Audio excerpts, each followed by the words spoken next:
How's it going, everybody? Matt here. Thanks so much for checking out this video.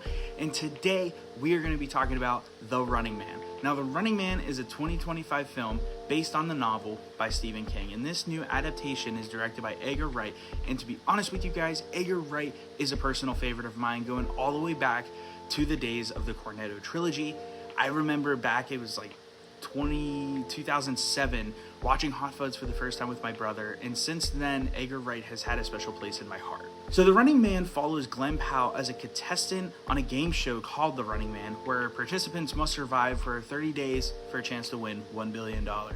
But there is a catch to this game. Not only are there professional bounty hunters chasing him, anyone in the world could join in on the hunt.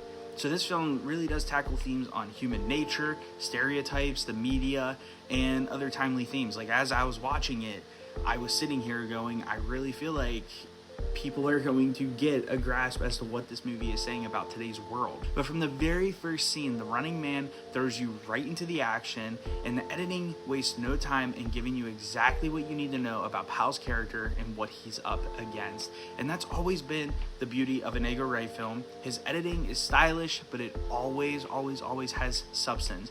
And this is a film that helps to keep the tension as it moves, especially when the game first begins. Like, when they say go and Glen Powell is on the move, you could feel the tension in the air. You could feel his character, the fear coming from his character, because he's like, I could die at any second. And that really does draw high stakes.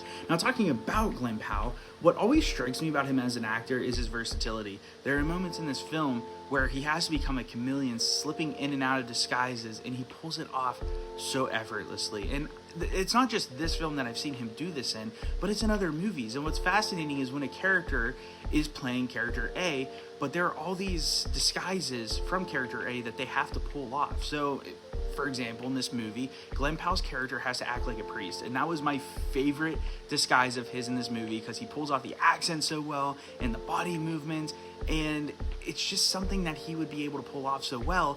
But here's the thing about The Running Man is, if it didn't have a strong leading man, then this movie wouldn't have worked the way it did. And because of Glen Powell and the power he brings to this role, he's able to deliver, and this movie is able to deliver because of that reason. Now, supporting characters in this movie, there's a lot of them, and there's a great many of them, but a couple stand out to me. And the two that stand out to me the most are Josh Brolin and Colman Domingo, and both of whom always bring an incredible energy to their roles. And Brolin always sells on every single line he delivers, and Domingo is always an underrated gem. And I feel like playing a TV host could be a demanding job, but he makes it look effortless. The real standout to me was Michael Cera. He brings this subtle, unhinged energy to his character that fits perfectly within this world. We all have that one friend who has that conspiracy theorist energy to them, and that's the best way I could describe Michael Cera. And without giving away spoilers, the house sequence was easily my favorite moment in the entire movie, and it is the moment that I feel like feels most like a classic Edgar Wright sequence. And obviously, I do have a couple critiques about the movie, and I think the third act doesn't hold up as strongly as the first two. It's not to say that it's bad, I just don't think it holds up as well as the first two.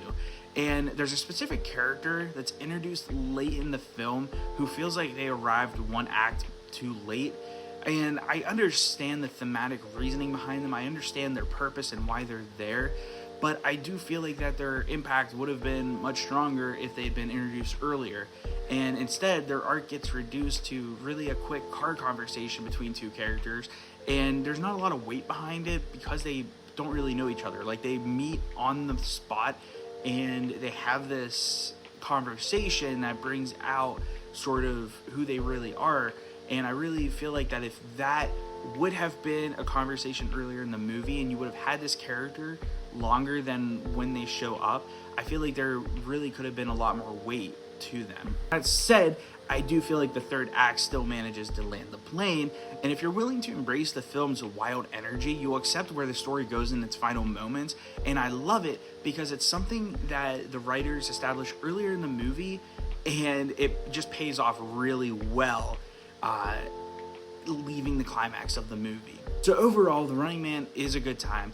I personally don't think it's one of Edgar Wright's best, but it's absolutely worth watching as an action thriller. If you love talking movies, make sure to subscribe to the channel, drop a comment below with your favorite Edgar Wright film. And as always, thanks for watching, and I'll see you next time.